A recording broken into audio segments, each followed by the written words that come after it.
Protonix ကြားဖို့ကြမယ်ထင်ပါတယ်ကြောညာတွေမှာတော့ဆဲချမ်းမရဲ့တဲ့တော်လန်ဖြောင်းလဲမှုကြီးတစ်ခုလို့ဆိုနေကြတာပါ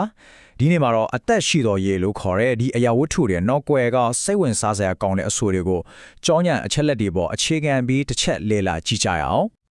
တင်းရဲ့ဆဲတွေကိုနိုးထေစီမဲ့တက်ရှိထင်ရှားလက်စီကြောင်းဟိုဒါတကယ်ကိုရဲတဲ့အဆိုပဲနော်ဆိုလိုချင်တာကတဟာတာမန်ကြီးမဟုတ်ဘူးခန္ဓာကိုယ်ရဲ့ကအခြေခံအကြားဆုံးအစစ်ပိုင်းတွေကိုပြန်ပြီးအသက်သွင်းပြီးနိုင်တဲ့စွမ်းအင်တွေမျိုးလို့ပြောချင်နေတာကဲဒီအဆိုရဲ့နောက်ွယ်မှာဘယ်လိုသိပ္ပံပညာရပ်တွေရှိနေမလဲဆိုတာကြည့်လိုက်ကြစို့အရေးမြစ်ရဲ့အဆိုရတော့ Protonix ဆိုတာတန်ဆင်ပြီးသား proton ရေတဲ့ဆိုလိုတာကရေထဲမှာရှိတဲ့အငြင်းကြေးမှန်တမျှကိုဖယ်ရှားလိုက်ပြီး proton တွေဒါမှမဟုတ် hydrogen ion H+ တွေနဲ့တည်တံ့ကြံနေတဲ့ရေတွေမျိုးပေါ့ဒါကြောင့်ဒါကိုတာမန်ရေတွေမျိုးလို့မယူဆပဲကြက်ရဗလာကိုဖွဲ့စည်းတိဆောက်ထားတဲ့အခြေခံစွမ်းအင်တွေစုစည်းနေတဲ့အရာတစ်ခုလိုမျိုးဖော်ပြထားတာပေါ့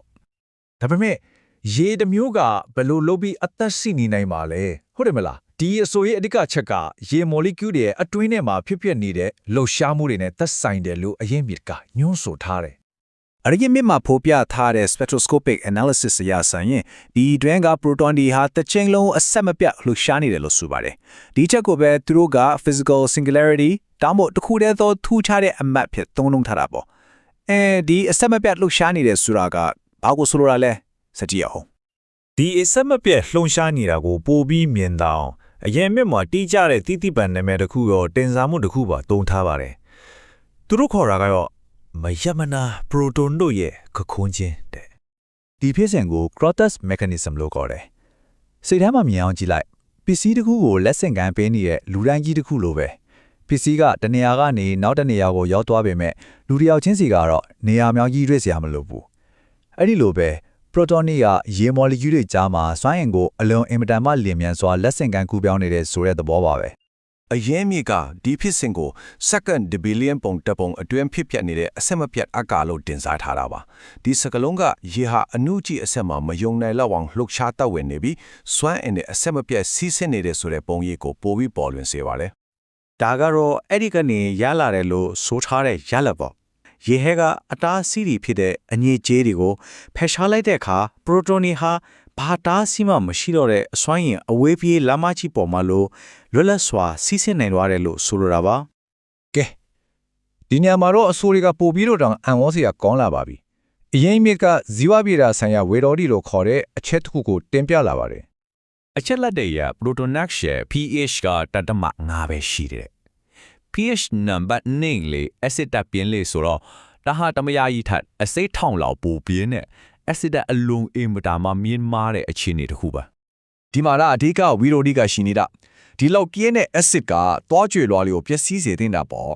့ဒါပေမဲ့ Protonix ကတော့မပျက်စီးစေဘူးလို့ဆိုပြန်ရောအရေးမြစ်ရဲ့ရှင်းပြချက်အရဒါဟာ common ion effect ကြောင့်လေရိုးရိုးလေးပြောရရင်သွားကိုတိုက်စားမဲ့အချို့တော့ anion လို့ခေါ်တဲ့အမတ်တဆောင် ion တွေမပါဝင်တဲ့အတွက် acid ရဲ့တိုက်စားနိုင်စွမ်းကိုထိန်းချုပ်ထားနိုင်တယ်လို့ဆိုလိုတာပါဒီ slide ကသူ့ရဲ့နှမျိုးနှဖုံရှိတဲ့တဘာဝကိုမိမောင်းထုတ်ကြနေတာပါတစ်ဖက်မှာခန္ဓာကိုယ်အတွက်နူးညံ့တဲ့တိုးငယ်လေးလိုပေးခင်းတယ်ဒါပေမဲ့နောက်တစ်ဖက်မှာတော့အန်ဒရီရှိတဲ့ဘက်တီးရီးယားတွေအတွက်သေမင်းတမန်လိုအားပြင်းပြင်းတိုက်ဖြတ်နိုင်တယ်လို့ဆိုပါတယ်ကောင်းပြီဒါဆိုဒီဘေးမရှိတဲ့ acid ကိုတောက်လိုက်တဲ့အခါခန္ဓာကိုယ်ထဲမှာဘာတွေလောက်ဆောင်ပေးတယ်လို့ဆိုထားလဲအရင်မြန်မာတော့ဇီဝဖြစ်စဉ်တစ်ခုလုံးကိုပြန်လည်ဆက်တင်ပေးတယ် reboot ချပေးတယ်လို့ဆိုပါတယ်ဒီအဆင့်သုံးစစ်ပါတယ်ဖြစ်စဉ်ကို cell တစ်ခုကိုအားပြန်သွင်းတဲ့လုပ်ငန်းစဉ်ဖြစ်ဖော်ပြထားတာပါပထမဦးစွာ cell ရဲ့စွမ်းအင်ရေကာတာကိုပြန်ဖြည့်ပေးတယ်ပြီးရင် cell ရဲ့စွမ်းအင်စက်ရုံဖြစ်တဲ့ mitochondria ကိုလုံဆော့ပေးတယ်နောက်ဆုံးမှာတော့အားအင်ကုန်ခွန်းနေတဲ့ cell တစ်ခုလုံးကိုပြန်ပြီးအသက်ဝင်လာစေတယ်လို့ဆိုပါတယ်ဆေးစွမ်းရင်တဲမကပဲနော်ဒီ proton တွေရဲ့လှုပ်ရှားမှုကအာယုံကြိုးတွေပေါ်မှာတက်ရောက်မှုရှိတဲ့အတွက်နာကျင်မှုကိုတက်တာစေတယ်ပြီးတော့အစာချေလမ်းကြောင်းတွေကအန်တရာယ်ရှိတဲ့ပုံမွားတွေကိုရှင်းလင်းပေးခြင်းအဖြစ်အစာချေစနစ်ကိုလည်းတန်ဆင်ပေးတယ်လို့ဆိုထားပါသေးတယ်ကဲဒါဆိုရင်အရင်မြစ်မှာအဓိကထားဖော်ပြထားတဲ့ Protonix ရဲ့အံ့ဖွယ်အချိုးကျေးဇူး၄ချက်ကိုအချင်းချုပ်ကြည့်လိုက်ကြရအောင်ဒီအချက်၄ချက်ကတော့အထူးကဈေးဝတ်တင်တဲ့အချက်တီပေါ့အစောပိုင်းကလေးလာခဲ့တဲ့သိပ္ပံဆိုင်ရာအယူအဆတွေကိုလူတွေကတည့်ရဲ့အချိုးကျေးဇူးတွေအဖြစ်ပြောင်းလဲပြီးတင်ပြထားတာပါစွမ်းအင်မြင့်တင်တာဘေးကင်းတဲ့ acid တက်ဦးလန်းချောင်းတန်းစင်တာပြီးတော့နာကျင်မှုတက်တာစေတာတွေပေါ့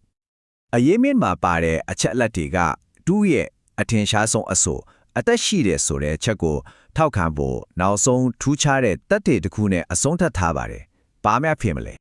အရေးမြစ်ကနေသတိပေးချက်တစ်ခုပေးထားတယ်။ microwave ထဲမှာအပူပေးတဲ့အခါသတိထားပါတဲ့။တောက်ဆရာတစ်ခုကျတော့တော်တော်လေးထူးဆန်းတဲ့သတိပေးချက်ပဲနော်။ဒါပေမဲ့ဒီအချက်ကပဲသူတို့ရဲ့နောက်ဆုံးတက်တဲ့ပြချက်စီကိုဥတီသွားစေတာပါ။ အပူပေးလိုက်ရင်လက်စီသေးသေးလေးတွေဖြစ်ပေါ်လာနိုင်တယ်။ဒါက Protonix အသက်ရှိတယ်ဆိုတဲ့အသက်တွေပါပဲတဲ့။ဒါပါပဲ။အရင်အမြစ်ကဒီလိုဖြစ်နိုင်တဲ့လက်စီကြောင်းငယ်ထပ်ပေါ်လာတာကိုအသက်ရှိတယ်ဆိုတဲ့သူ့ရဲ့အစိုးရအဆုံးစွန်သက်တွေဖြစ်တင်ပြထားတာပါ။တိပ္ပံပညာနဲ့တင်စားမှုကိုပေါင်းဆက်ပြီးတကယ့်ကိုအားကောင်းပြီးစဉ်းစားစရာကောင်းတဲ့နောက်ဆုံးပုံရိပ်တစ်ခုကိုချန်လာခဲ့တာပဲ။ဒီလိုတိပ္ပံနည်းချက်အစိုးတွေနဲ့ဆွဲမှတ်ဖွယ်ကောင်းတဲ့ဈေးကွက်ရှာဖွေရေးကြားကခြားနာချက်ကဘယ်နေရာမှာရှိနေမလဲဆိုတာကတော့စဉ်းစားစရာတစ်ခုပါပဲ။